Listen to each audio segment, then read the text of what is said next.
Welcome to Australian Hunger. I am your host Ben. On today's show I've got an interview with Marty Warren from the melodic death metal band Valtari. Before then, I want to briefly go into two notable lawsuits that are occurring right now. Interestingly enough, they're both from nu metal bands, which perhaps isn't that surprising because they're one of the categories of bands which has remained quite big. Some of the bands from the nu metal scene from the late 90s, early 2000s. So Slipknot is being sued, and I think they're counter-suing as well, by one of their percussionists, Chris Fenn. He's the one with the pointy nose. Apparently he claims that the money that they get from merchandise and touring, he thought it was being funneled through one company, so goes to one company and everyone gets dividends. But his allegation is that his bandmates have set up affiliated businesses which sort of, I think, siphon the money and distribute it unevenly, which seems a bit weird for bandmates to do, because I think the general approach people would feel is that, you know, everything should be out in the open. I don't think he's part of the band any longer. You know, I wouldn't have complained necessarily, because he's one of two percussionists from a band which perhaps doesn't need two percussionists. It already has a drummer. Oh well, that's the way they do things, or did things rather.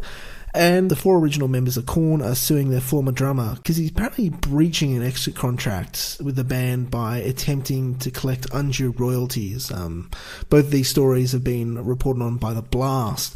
I don't necessarily want to cover these in detail. I don't want to adjudicate who's right or who's wrong. But I just want to note that the ideal for a lot of bands would be that they can make it big, or make it big enough that they can support themselves through their music, that they can release albums which make some money, and that they can tour, you know, have a reasonable portion of the year and put together a life for themselves based on that. You know, that'd be the aim for a lot of musicians. One of the things that seems to happen a lot is, obviously there's just general unpleasantness, but also there is issues with money. And it's just really unfortunate, because that should be the dream. You've made it, at least in the current era, in this very unpleasant climate for bands to make a living. But rather than celebrate that fact and, you know, enjoy the situation, there seems to be inevitable squabbles and issues between them. And it's really unfortunate. It makes this dream seem not quite as pleasant. So Marty Warren, as I mentioned, New South Wales melodic death metal band Valtari. His new album, Origin Enigma, is out now. The songs I played during the interview were Your Enemy and Blinded. This is Marty Warren.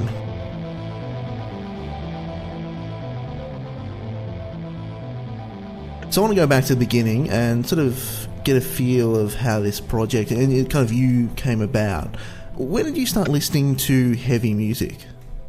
Oh, look, I think, Ben, I always liked heavy music. I can't really remember where it all began, but I suppose probably late 90s, early 2000, touching on In Flames and bands like that, and pretty much haven't looked back since.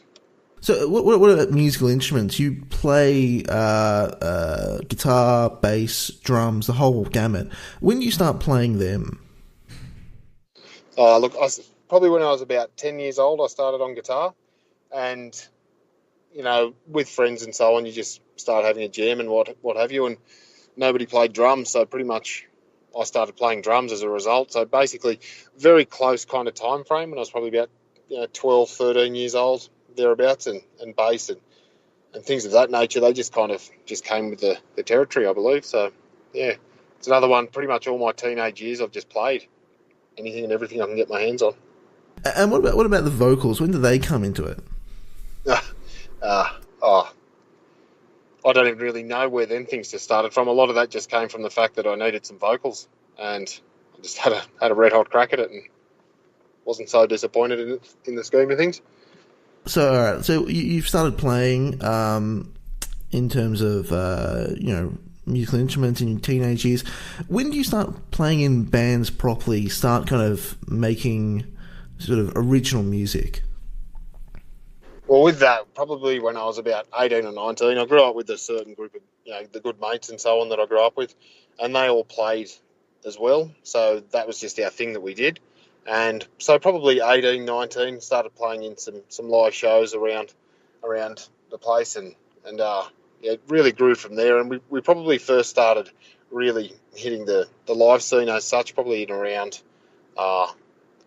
we were probably 23, thereabouts, and had a lot of fun, a lot of good hangovers, a lot of good memories. And it's basically been like that ever since. Your friendships are still there, but it's finding time and things like that. It always becomes a little bit trickier as you move along in life. But basically, playing live and really getting into original music has been something that I think I've always kind of tried to tinker with, and always had the old 4-track recorder way back when, and moving on towards Pro Tools and things like that. That was just a whole other avenue to explore, and that part of that is, of course, trying to write your own music. And What about Valtari? When did that come about? So Valtari is... I used to play in a band called Cania. Cania was that group of mates I was just describing, and we got that name out of a book, and Valtari is out of this same book. And at the time, we were toing and froing between the two names, and of course, that's just how it landed. So Valtari was always just my go-to, I suppose, for names, and it was always an entity in my mind. I wrote the music for Cania as well, like between a couple of the other boys as well. But Valtari itself, probably about 2010, I suppose, once I got a reasonably decent home studio set up, and basically just decided I'd try and give it a bit of a moniker, and basically just took it from there. As enough songs and that were put together, and I tried to get it to a point where it sounded digestible, I suppose, then it basically just took shape then. So Valtari, the entity, it's some kind of pseudonym, I suppose you would say, just for me. That's just how I see myself as far as writing music. It's just my thing. So you'd been involved with that group of mates prior to this. Why did you decide to strike it out on your own and sort of handle all parts of this particular project? A lot of that is just simple time. So, for example, I might just have a riff jump into my head, and you'd just be whistling this song that doesn't exist. And quite literally, it would just be a matter of I would just do these things and put it all together, and within a little while, sometimes really short time frames, I'd just have a song together. And I really didn't... It's not that I don't need or want help as such. It's not that I've got some kind of inflated ego.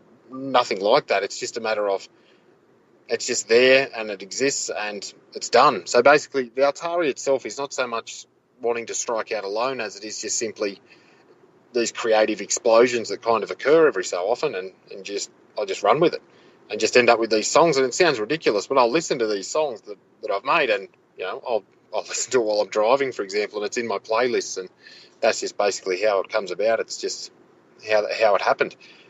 I plan on jamming again with the boys. I've spoken to only yesterday. I was talking to one of these guitarist mates of mine. He's a fantastic guitarist, and I basically said to him I want to get back on the mission, and he's more than down with it. So it's just a matter of that right time, right place. Typical of all good things. You can't force these things. You just got to wait until everybody's in the right space in life and just take it. Now, I think your music has been compared a lot to, the sort of progenitors of melodic death metal, the Northern European bands in particular. There's also a lot of other stuff that goes into Valtari, but why have you gravitated towards sort of that sound, which has been particularly notable among some of the Northern European bands? I really can't put my finger on what specifically it is about it, but that music, that kind of melodic way, just the way it makes me feel. I've listened to music like that. I remember listening to Black Winter's Day the first time, and I was just blown away by it. And things like Clayman, when that first came out, and I couldn't put my finger on it at the time. Black Winter's Day from Amorphous. The kind of music that was just it could have come out of Argentina for all I knew at that time. It was just, there's nothing specific about where it was coming from. It's just this kind of music. I just absolutely love it. It's just something that every time I hear it, I kind of, I just flow with it. It's more flow than it is impact, I suppose. I'd describe that. And I just gravitate towards that sound, and it's just coincidental or not that it just so happens to be from that same area of the world. I think they're quite blessed. I imagine their Saturday nights over there are pretty cool if that's the normal. So let's talk a little bit about the new album. So when did you start writing this? You released the previous one to that in 2014. When did this start to come about? Look, I have, a couple of dozen songs, bits and pieces of songs. There's all sorts of just riffs. A lot of it just comes down to finding the right headspace to just sit there and say, I want to start amalgamating songs and start really doing that thing again. I found that you can't really force these things, and just as life gets busy and different priorities in life take over. But this one probably took me, there was a couple of months where I said probably in about August, I'm gonna start getting all this stuff back together, and it's mainly all new material, and there might have been a very basic foundation of a song that has just been added to and sculpted, I suppose, that kind of took shape. So a lot of it just comes down to motivation and not trying to force things, I suppose. Like, I've got it in my mind now that I've already probably done another 2 or 3 songs since then, and they were all written at the beginning of January. So I plan on making a lot more music very quickly for some reason, and I don't know why, but I'm just in the right headspace for it at the moment, I think. So let's get into that process a little deeper. So in terms of that process, you have some time, you're in the right headspace. What are you trying to do? Is there, I don't know, a particular approach you have? Is there a particular, I don't know, way you focus on trying to generate ideas or amalgamate them? What's that approach look like for you? It can be the strangest ways. Like, I can be driving and just quite literally hear a song playing in my head that doesn't exist, and then I've almost got to try and peel that apart, and I'll try and ace down on a riff. It's no different than if I was listening to somebody else's music and trying to work out what the hell's going on, And or it can be I'll just pick up the guitar and I'll just be playing something, usually while something's loading or cooking tea or whatever the case may be. There can be the most random reasons and random spikes of energy. But there's no specific way. Quite often it'll just be I hear a tune, and whatever that tune is becomes a core. And it's not always like a chorus, or it's not always a specific style of riff. It could just be a very basic kind of riff that starts, and then I'll apply a melody over the top, and it's almost like layering a cake, I suppose. I don't know how to describe it. It's very hard to kind of put a finger on it, because no 2 songs kind of emerge the same way. It just happens in a way. But I'd say that the normal way that I'll do it is simply picking up the guitar and making sure I'm playing it, as long as it's right there. So at the moment, I've got a guitar next to my bed, a guitar next to my computer, and a guitar next to my dinner table. So ultimately, every time I'm kind of not doing something specifically, or I want to break from work or whatever the case may be, it's right there. And sometimes it emerges, sometimes it doesn't. Sometimes I could be driving to the service station. So yeah. A lot of people sort of obviously talk about sort of playing their instrument. In terms of playing, like if you're just playing and trying to figure stuff out, are you drawing on any sort of training, or is it sort of more organic for you? It's very much organic, really. Like I don't have any specific, like a lot of the melodic kind of patterns that I use. I imagine that there's a whole myriad of scales and everything else that go into it, and there is a science behind it. And that fella I was telling you about, that's a really good guitarist, he's a properly trained musician, and he nuts things out in such a way. But I definitely don't. I'll just play things, and if it sounds good, it sounds good. It's almost like, I've got I relate it to cooking. You can be trained in it and still be terrible at it. And similarly, there's some people out there that just kind of get it. And I don't know whether or not I do or I don't, but as far as my ears are concerned, I think, if something sounds good, then I'm happy. Do you ever have any difficulty moving like a piece forward, like progressing it towards sort of a more completed stage? Is that ever any trouble for you? It can be. It can be. When I said I've got all these half-written songs, some of them are quite old. And I know that there's something there, and yeah, and they're just not ready yet. And I don't know what they need. And even as I say this now, I'm thinking of a couple of them, and I think they're going to be really, really cool songs. But when I listen to them, I think it's really, really bad. And where that bridge is and what that thing that's missing and so on, I still don't know. And sometimes I think I hit the nail on the head, and I listen to it a week later, and it's terrible. And similarly, I've written a whole song in a day before, so there's really no. And I know I don't play the most technical music, and I know it's not. A lot of people, a lot of the boys and that they'll stir me up saying that it can be very formulaic and so on, and I'm like, but that's okay because I don't generally buy into progressive music as such. It's not something that I don't want to play one riff once and never hear it again. I will repeat myself a couple of times, and that's just the way that things pan out. So yeah, it's how to finish them. I don't think I own that skill. I just do sometimes say that'll do and just move on to the next. In terms of like a riff that you'll have that's not worth anything, and a riff that you're keeping and you've got a feeling that will someday come to fruition, how do you feel the difference between those two? That's a good question. And again, I don't really know what it is that makes a riff stand out for me, or be something that's not worthy as such. I've zombied, as I'll ridiculously call it. I've zombied some riffs out of some old songs that are terrible and regurgitate it and make it something new. And it's almost recycle city with some of these styles of riffs. And basically, but then I'll play the original that I've kind of started it off, and it sounds nothing like it. So there's really no value that I put above or below anything else, as long as it just feels right once it's all together.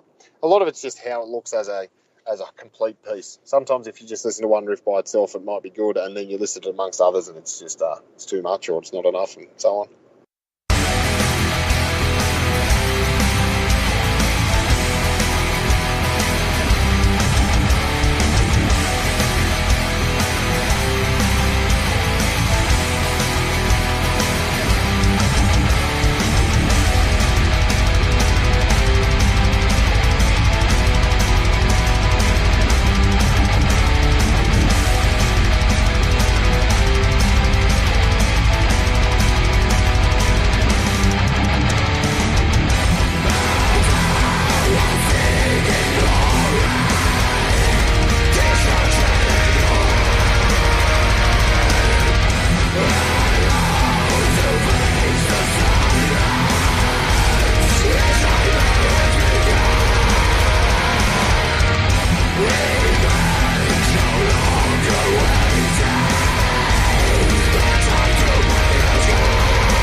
terms of the vocals, how did they come into the music?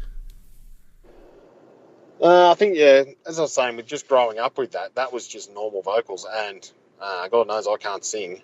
You know, I'm sure my neighbours would tell you real singing. I'm talking, you know, normal singing as such. But metal vocals is just always something I've definitely had a red hot crack at it, as I said, and just kind of it just comes sometimes. And again, it's one of them things you can't force it. Some days I've dedicated time and so on like that to do some vocals, and I just simply can't do it and have to put the mic down again.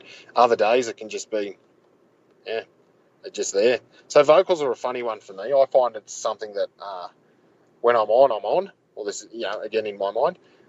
When I'm not, there's nothing I can do about it. There's no foods I can eat. There's no things I can drink. I can have a couple of beers or whatever the case is, or whatever these other vocalists and that suggest to try.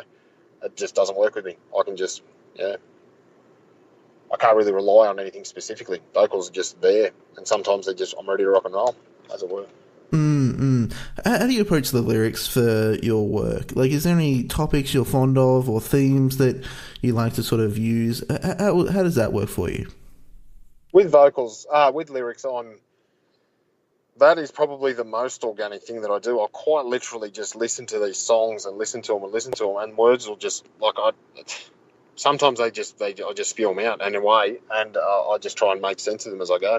I find it quite a cathartic kind of thing, you know, like it's, I don't know, whatever's giving me, whatever's stressing me out or whatever I'm thinking about, whatever it is, that's kind of given me reason to, yeah, whatever I'm thinking about. I feel like I reflect on them sometimes and think, oh, that's dark, or that's quite weird and trippy, or whatever the case may be, and I really don't know where the hell it comes from. A lot of the time it's just simply opening the valve and catching whatever you get. It sounds weird, and I've got, really no reason for it, but I find it hard to just sit there and write songs, and I watch people do that, and I'm quite impressed with it. I'm fascinated by how they're able to do that, but with me, the vocals and the lyrics are simply part of the song. In the same way as I change a riff, that's how I apply vocals and lyrics, and it just works sometimes. So obviously, being you do everything, quite broadly skilled, but like you could theoretically do everything in like a cave and like just throw it out into the world, or there can be other people involved but not actually doing stuff. Do any people, do you invite people for feedback, their thoughts on the music? Definitely, Ben. My brothers, like I've got 3 brothers, and they're both my biggest fans and my most horrific critics. Like to this day, only this morning I was talking to one of them, and he's telling me all about what he thinks of Oblivion and how the mix could have been this and that. And it's amazing just how valuable that is. And I've got good mates that are just as valuable. I absolutely value feedback. I'm definitely not one that just simply says, I don't sit on my high horse, as it were. I'm very much able to take criticism and really try and digest it, because I don't write music for other people, if you know what I mean. Like, it's not that I'm trying to please anyone specifically, but if they've got valid, like, that sounds, they might have something, I don't know, but I'll always listen. I'll always listen, and I always value constructive feedback from anyone. Like, I'll read YouTube comments and that, and I will consider these things. Like, it's not that, this is what I do because I love it, not because I think I'm good at it, if you know what I'm saying. Like, it's not, I enjoy making music, and if other people like it, awesome. If they don't, I'd love to know why. If this is something that's going to help me be a better version of me, then I think it's excellent. I think all of us should think along them lines, like we should all try and be the best versions of ourselves. I think sometimes that information comes from other people, if you're willing to hear it. So you sort of, the tracks are either there or some level of fruition. How are you sort of sorting them into kind of a track listing that makes sense? I've got one brother, David. He is probably the most picky with this, and he's very good at, talks about flow, and he's got his picture of albums, and he's notorious. He's been like this for my whole life. He'll listen to an album from start to finish, and that's how he listens to all music. He thinks that musicians and artists make these things to be heard in a certain way, and that's how he'll do it. Like, he'll lose his stuff if I skip a song halfway, for example. So as far as getting track lists and finding out how an album should flow and where things should go, I always look to his opinion. I value that opinion very highly when it comes to that kind of stuff. But again, with me, I hit play. I like the way that different songs sound against each other. Sometimes you need a bit of a rest if it's a little bit too full on. Sometimes you need a bit of a pep up if you've had a bit of a slow one or whatever the case is. But I think that in itself is a skill set that is as tricky as playing an instrument. I think that production, like being a producer side of things, like trying to produce the best version of what you've got.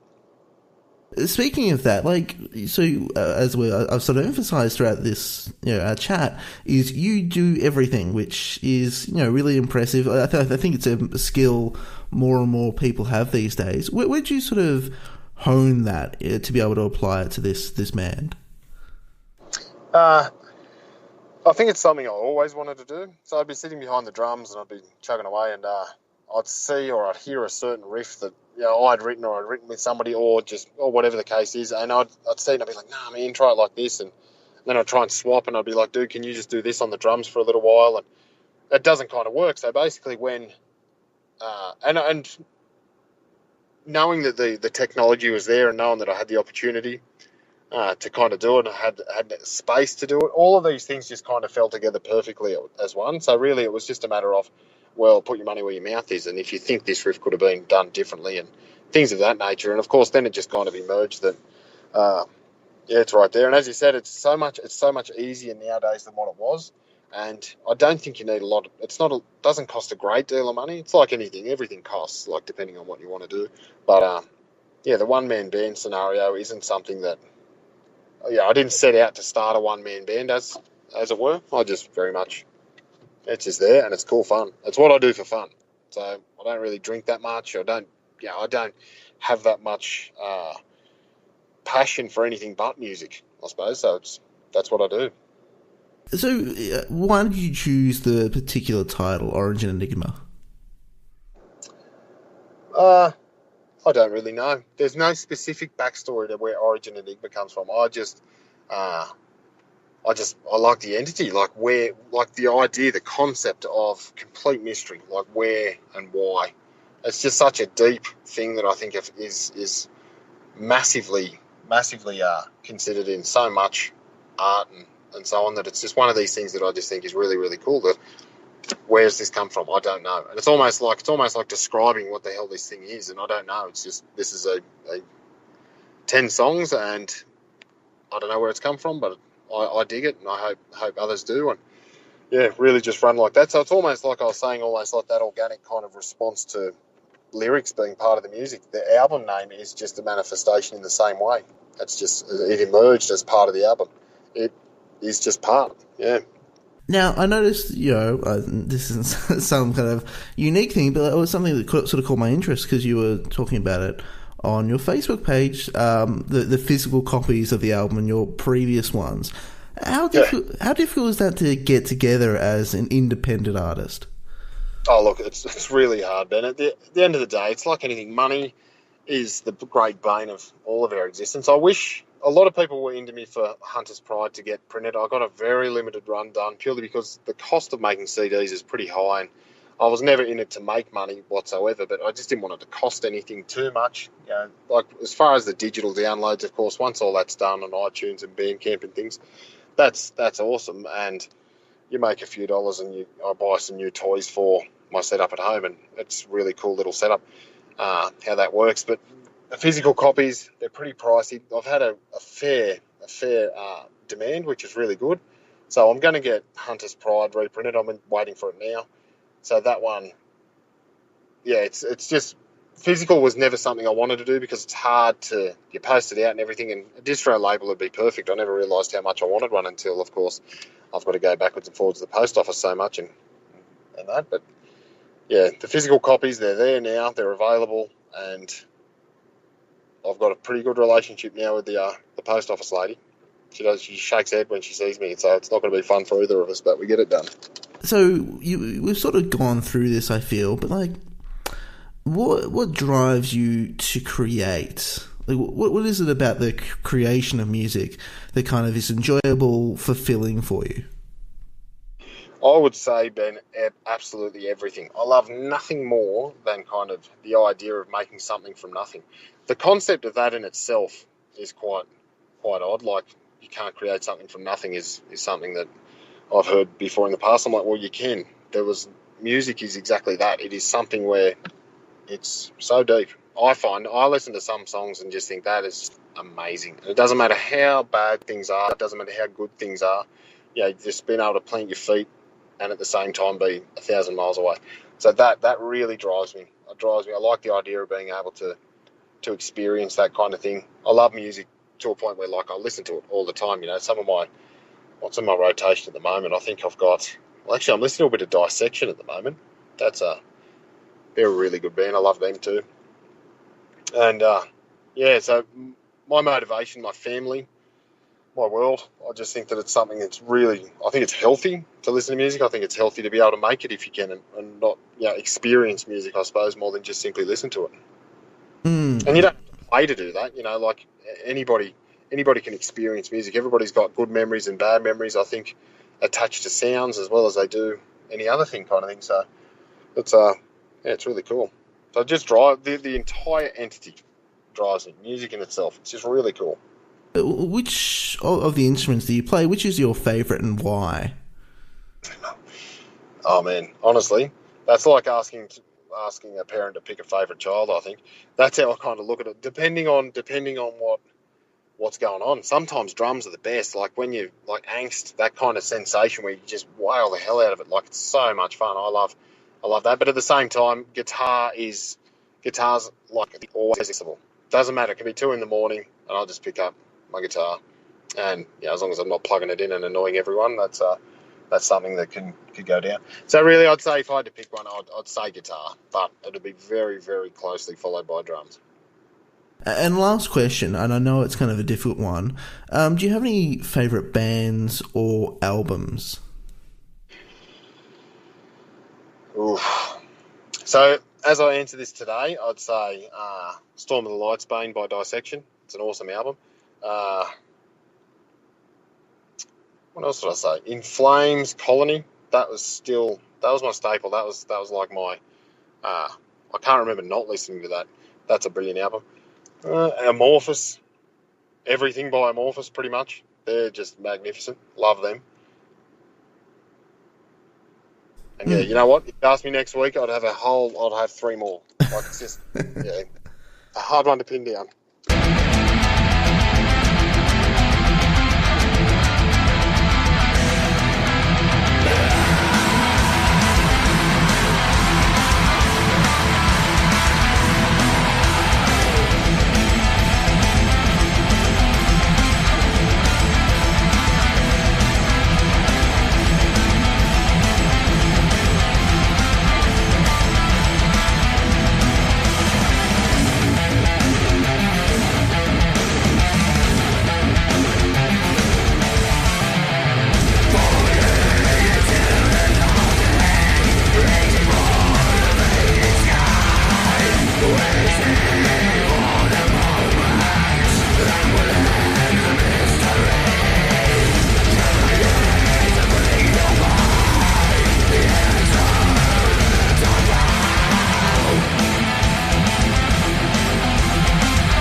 That was Blinded. Before that, we heard Your Enemy by Valtari from the album Origin Enigma. Thanks again to Marty Warren for chatting to me. Before I go, I want to leave you with a recommendation. Fallujah recently released their album Undying. Now, I have a weird relationship with Fallujah in that I'm a big fan of their 2014 album, The Flesh Prevails, but I don't really care that much about their previous material. They released two EPs, they released an album before that, and I'm not such a big fan of Dreamless. I feel like it has a bit too much groove. So Undying Light comes out after their longtime vocalist Alex Hoffman left the band. He was not only their vocalist, he also composed some atmospheric electronics, which really brought something important to their music. Now, when I first had contact with Undying Light, it was through their first single they released, Ultraviolet, and it really did inspire me. It actually made me quite pessimistic about the album. But there are much better examples when you kind of look at the full album, so I'm not going to focus on that one. The album sort of sounds basically like you would expect to. They've partly adapted to the change. It feels like they've got slightly different emphases.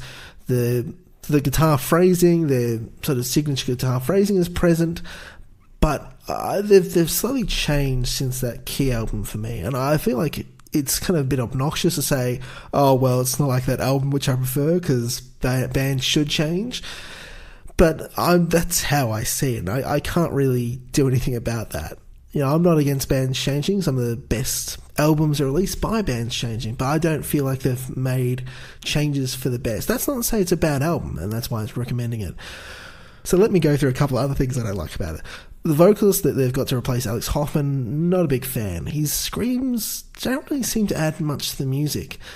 Where he's not screaming, where he's sort of talking, softly singing, he's shouting, I feel like that adds something, but more than often, I kind of feel like I would prefer listening to the instrumental of this track.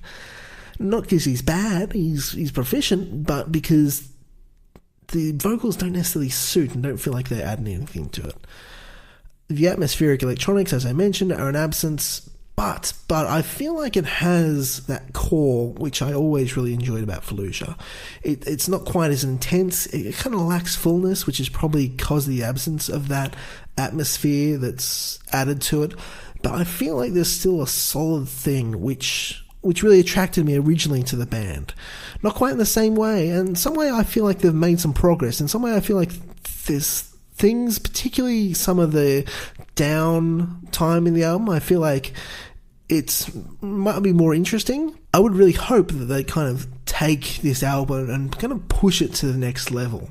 See, like, the band has changed, obviously, but where can it go to make it a really impressive work, to harness those things that are great about them and kind of push them and tweak things that I really think could make something really special.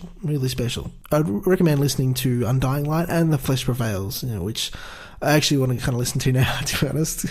Some of the songs are playing in my head. If you want to hit me up on social media, I'm on Facebook, Instagram, Twitter, all at AusHunger, AUS Hunger. You can send me an email, australianhunger@gmail.com, if you're interested in interview, comments, questions, any of those sorts of things. But got a really exciting episode coming out later this week. I talked with a podcast, which I've mentioned on here, called Besogum. We had a long chat, but that later in the week. Bye.